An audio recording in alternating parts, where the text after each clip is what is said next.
మన కాపు పెద్దలు, ఈ హాల్లో ఇచ్చేసినటువంటి పెద్దలు, సోదర సోదరి మనందరికీ కూడా పేరు పేరున నమస్కారాలు తెలియజేసుకుంటూ, మన ఓట్లు మన సీట్లు అనే శీర్షికన రాము గారు అనేక కార్యక్రమాలు చేస్తున్నారు. మన రాష్ట్రంలోనే కాదు, మన పక్కన ఉన్నటువంటి తెలంగాణ, కర్ణాటక, తమిళనాడులో కూడా మన వాళ్ళందరినీ మరి చైతన్యపరచాలని, వాళ్ళలో ఈ పొలిటికల్ అవేర్నెస్ క్రియేట్ చేయాలని, మన వాటా మనకు దక్కేలాగా ప్రయత్నం చేసుకోవాలని చెప్పేసి వారు కాలాలుగా మరి చేస్తున్న శ్రమకు ముందుగా మనందరి తరఫున ఆయనకి అభినందనలు, ధన్యవాదాలు తెలియజేసుకుంటూ, అలాంటి ప్రయత్నాల ఫలితంగా చాలా అవేర్నెస్ క్రియేట్ అయిందని కూడా నేను నమ్ముతాను. మన వాళ్ళల్లో అవేర్నెస్ క్రియేట్ అయింది. అది మంది డైరెక్ట్ దానికి ఇలాంటి నాయకుల నాయకత్వం ఓవర్ ది ఇయర్స్ మనం ప్రత్యక్షంగా రాజకీయాల్లో మన పాత్ర తక్కువైనప్పుడు, మన పాత్ర సరిగ్గా లేనప్పుడు, మనకు అవకాశాలు రానప్పుడు మనకు కలిగే ఇబ్బందులు కూడా ప్రతి 5 సంవత్సరాలకు ఒకసారి కొత్తగా మనం అనుభవిస్తూనే ఉన్నాం. దానివల్ల కూడా కొంత అవేర్నెస్ క్రియేట్ అవుతుంది.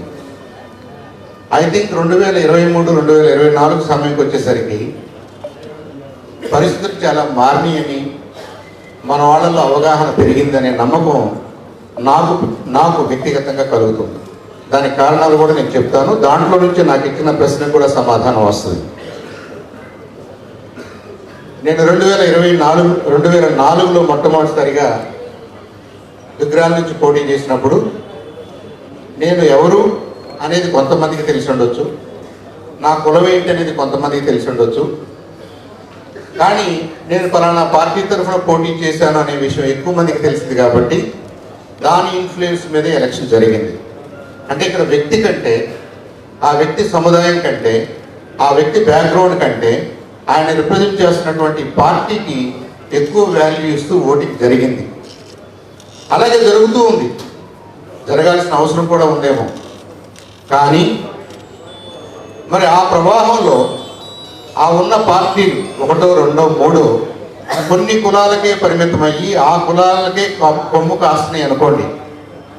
మరి మిగతా వాళ్ళకి తమాషా ప్రకారంగా అధికారం, రాజ్యాధికారంలో భాగస్వామ్యం ఎలా వస్తాయి? ఉదాహరణకి,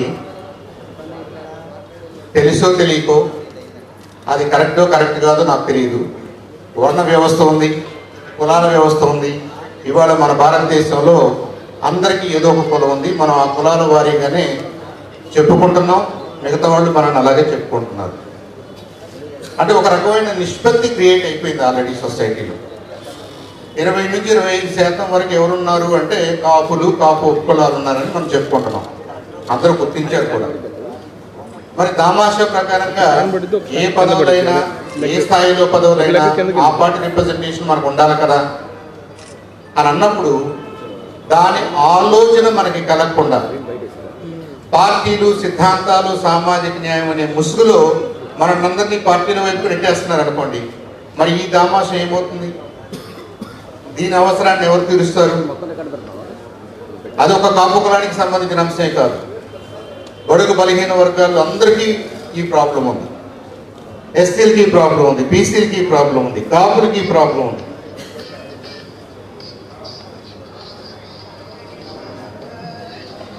చెప్తాను. ఇది జరుగుతుంది కాబట్టి, అంటే మళ్ళీ ఒకసారి చూడండి, రాము గారు నన్ను ఏం అడుగుతున్నా అంటే, మీరు బీజేపీని రిప్రజెంట్ చేస్తున్నారు కాబట్టి బీజేపీ పాయింట్ మాట్లాడిన అంటున్నాడు.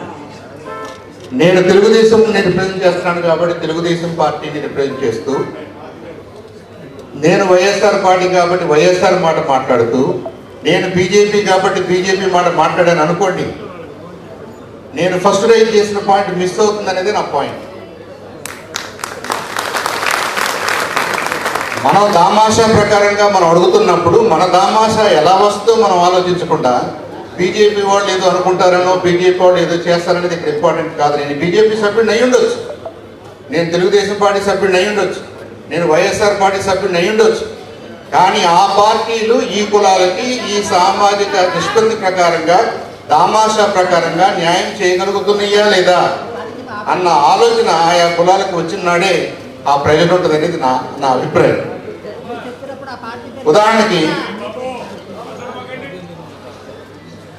ఉదాహరణకి కాపుల్లో 25% ఉన్నారు అన్నప్పుడు ఈ కాపులకి నిజంగా నాయకత్వం కావాలా, వీళ్ళలో ఎమ్మెల్యేలు అవ్వాలా, ఎంపీలు అవ్వాలా అన్న ప్రశ్న ఒక కాపులకే కాదు, ప్రజల్లో ఉన్న నిష్పత్తుల ప్రకారం వీళ్ళకి రిప్రజెంటేషన్ ఉండాలా లేదా అన్నది మనకి స్వాతంత్రం వచ్చిన రోజున అంబేద్కర్ లాంటి మహానుభావులు ఆనాడే ఆలోచన చేశారు. నాయకత్వం పేరుతోటి తెలివిగల్లాళ్ళు ఆ 1% 2% ఉన్న వాళ్ళు మిగతా వాళ్ళని లాగేసుకుంటే, చాప చుట్టేస్తే ఏమవుతుంది, అన్యాయం జరుగుతుంది. కాబట్టి వాళ్ళు లీడర్స్ ఎన్నుకోమని మనకు చెప్పలేదు, రాజ్యాంగంలో లీడర్స్ ఎన్నుకోమని రాయలేదు. 1952లో జనరల్ ఎలక్షన్స్ జరిగే ముందు మనకి 1951లో ఒక చట్టం వచ్చింది. ఆ చట్టం ఏమన్నారంటే ప్రజాప్రతినిధులను ఎన్నుకోమన్నారు. మీ ప్రతినిధిని ఎన్నుకోమన్నారు. మీ 25% మంది టేబుల్ దగ్గర కూర్చోలేరు కాబట్టి మీ తరఫున ఒక మనిషిని ఎన్నుకుని మా దగ్గరకు పంపించండి అన్నారు. అన్న మాటని వక్రీకరిస్తూ దానికి ఇంకొద్దిగా బాగా ఉపన్యాసాలు చెప్తూ ఈ 25 మంది లెక్క కాదయా, 50 మంది లెక్క కాదు, మీలో ఉన్న నాయకులు, మీలో ఉన్న డబ్బులున్నాళ్ళు ఎవరన్నా ఉంటే చెప్పండి, వాళ్ళు మాత్రమే ముందుకు రండి అని పార్టీలు మనకి ప్రవచనాలు ఇవ్వడం స్టార్ట్ చేసినాయి. అక్కడ అన్యాయం జరుగుతుంది. Leadership is different from representation.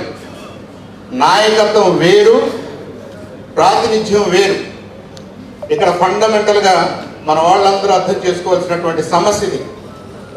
ప్రాతినిధ్యం తెచ్చుకోలేని వాళ్ళు, సంఖ్యాబలం లేని వాళ్ళు, మాకు సంఖ్య లేదనుకున్న వాళ్ళు లీడర్షిప్ గురించి మాట్లాడతారు, డబ్బుల గురించి మాట్లాడతారు. కానీ సంఖ్యాబలం ఉన్న వాళ్ళు చట్ట ప్రకారంగా ఆ సంఖ్యను రిప్రజెంట్ చేసే వాళ్ళని ఎమ్మెల్యేలుగా, ఎంపీలుగా, సర్పంచులుగా, ఇంకొకటిగా ఎన్నుకోండి అని చెప్పేసి మన చట్టం చెప్తుంది, మన రాజ్యాంగం చెప్తుంది.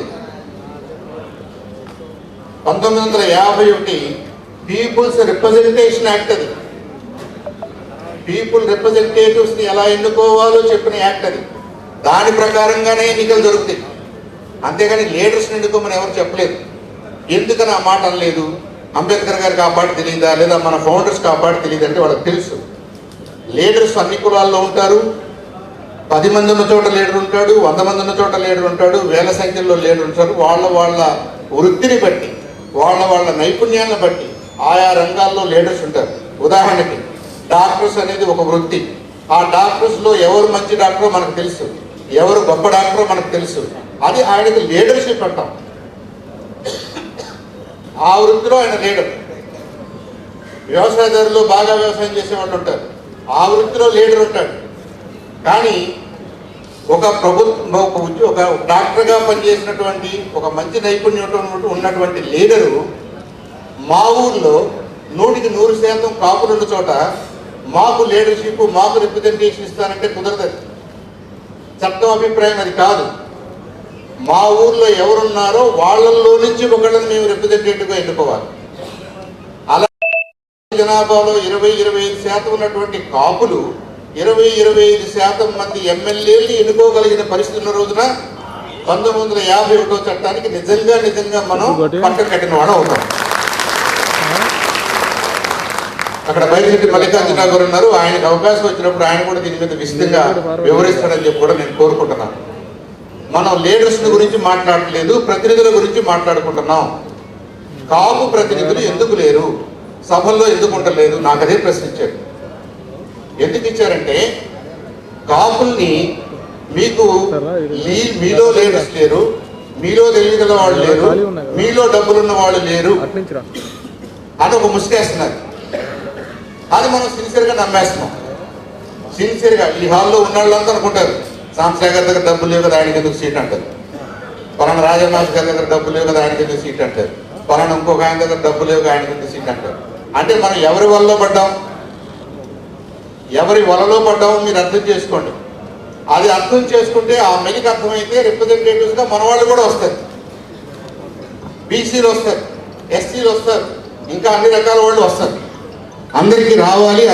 అందరూ కూడా వాళ్ళ నిష్పత్తి ప్రకారంగా ఆయా పదవుల్లో ఎంపీలు కాకపోతే ఎమ్మెల్యేలుగా, ఎమ్మెల్యేలు కాకపోతే మున్సిపల్ చైర్మన్లుగా, ఇంకోటిగా ఈ ప్రజాపాలనలో ఈ ప్రజాస్వామ్యంలో నాయకత్వం వహించాలి, రిప్రజెంటేటివ్స్గా ఉండాలి అని మన రాజ్యాంగ నిర్మాతలు ఏదైతే కోరుకున్నారో అది జరిగేలాగా మన పాఠ్యపుస్తకాలు ఉంటే, అది జరిగేలాగా మన పార్టీలు మాట్లాడితే, అది జరిగేలాగా మనం మాట్లాడితే మనకి కూడా ఏదో ఒక రోజున అవకాశం వస్తుంది.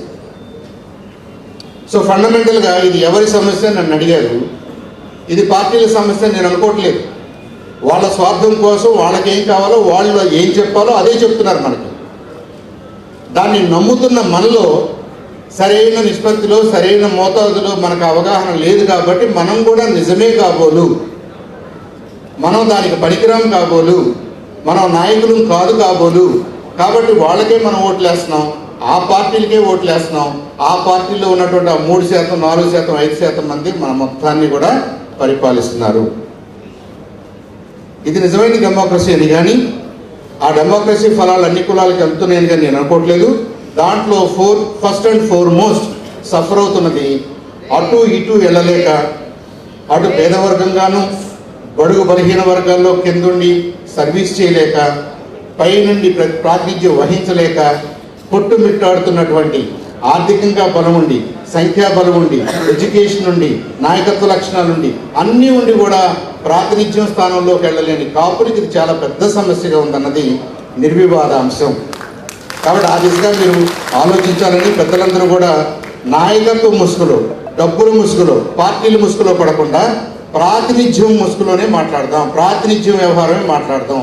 51 చట్టం ప్రకారంగా ఈ రాజ్యాంగాన్ని మనం గౌరవించాలంటే మా నిష్పత్తి ప్రకారం మా రిప్రజెంటేషన్ ఉండాలి అన్నది మనం మాట్లాడదాం. ఐ థింక్ అలాంటి చైతన్యం కోసం మనందరం ప్రయత్నం చేయాలని నాకు ఈ చక్కటి అవకాశం ఇచ్చినటువంటి పెద్దలకి, రాము గారికి, ఇక్కడ విచ్చేసిన మీ అందరికీ కూడా పేరు పేరున ధన్యవాదాలు తెలియజేసుకుంటూ సెలవు తీసుకుంటాను.